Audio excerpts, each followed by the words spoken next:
Hello, and welcome to Sozo Exchange, the place where professional adults can learn practical English for free. My name is Sarah McKay, and I am your host today. Today's show is full of exciting and interesting things. We'll start by talking to Max Presneal, our featured guest. Max Presneal is an Englishman who lives in Los Angeles. Max owns 2 art galleries in the Los Angeles area and is a very talented artist.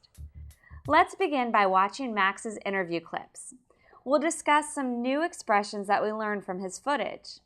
We'll then move on to our other segments, body language, slang of the day, and pronunciations. After we've covered all those segments, we'll review everything with a flashcard exercise. Without further ado, let's ask Max our first question. What is your favorite gesture? Sticking out of the tongue to indicate that you're not being as serious as other people might have thought you were being. That's a fun answer. Obviously, you have to be a bit cautious as to when and where you use this gesture. The key is that you want to make it clear that you are not serious about what you have just said. Perhaps you should exaggerate your facial expressions when you stick out your tongue, just to let people know that you're not at all serious and just having fun. When Max made the expression, he made a funny face while sticking out his tongue.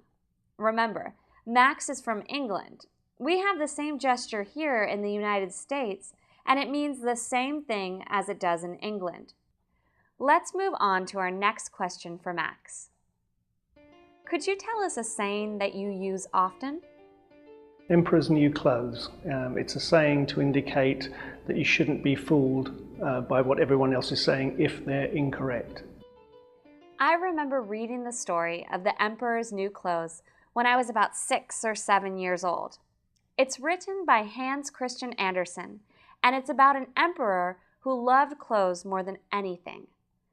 The emperor was conned by 2 swindlers into believing they had made him the most beautiful clothes, but you could only see the clothes if you were very intelligent. The verb con means to defraud, swindle, or trick someone into believing something is true when it is most certainly not true.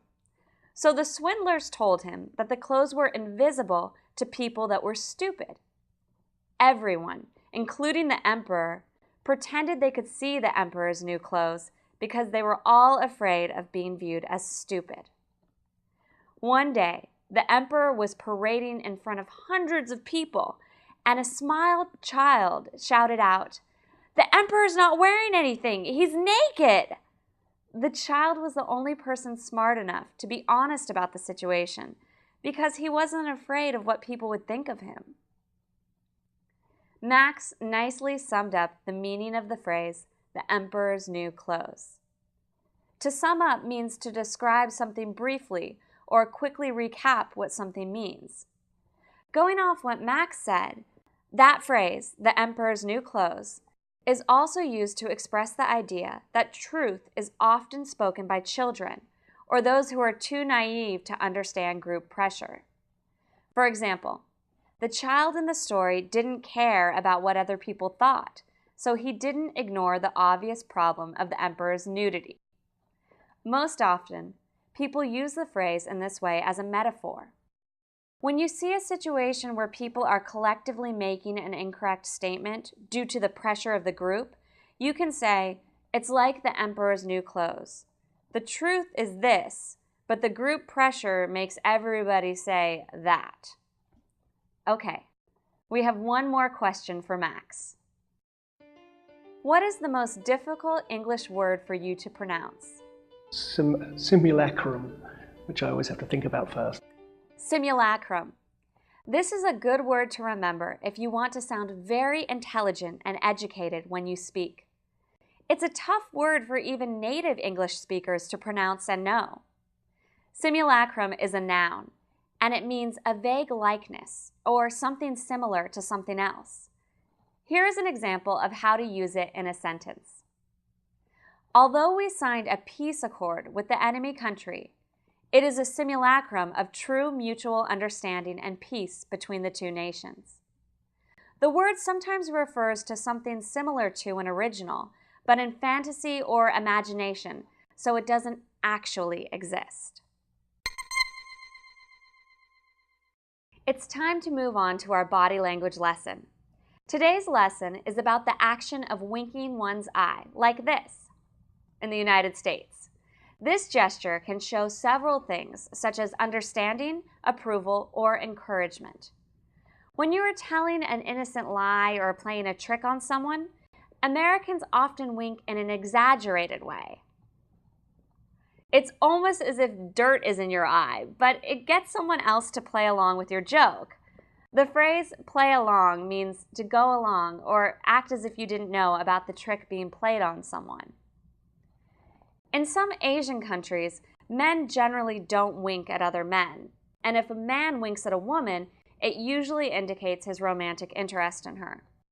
In the US, people generally wink at other people, regardless of their genders, without any romantic or sexual implications. They use the wink as a way to say, "I understand you." "Okay, I'm just joking," or "Go ahead." It's neat that you can say these things without using words. Of course, you've probably seen some American movies, usually comedies, where a physically attractive woman winks at a man in a sexy way to get his attention. I guess this situation happens in real life sometimes, but I think it's very rare. When American women make this sexy winking gesture in a real-life situation, they are most likely just being silly. They may be mimicking the seductive gesture because it's usually made by scantily clad women in movies and magazines, and they're just having fun playing with that image. The phrase scantily clad women is a more proper or formal way of describing women that are wearing skimpy clothing. The adjective skimpy means very small. In that context, it means that the women are showing a lot of skin. Our next segment is slang of the day.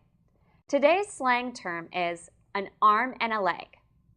This expression refers to something that is very costly or expensive. Here's how it's used in a sentence. My new suit cost me an arm and a leg. Obviously, you should not use this expression when you are speaking with someone who has a disability in his arm or leg. That would just be insensitive. By the way, in the United States, it's more politically correct or proper to use the word disabled instead of handicapped. You'll find more and more people in the business world using the word disabled, since handicapped has a negative connotation. Let's move on to our How to Pronounce It segment.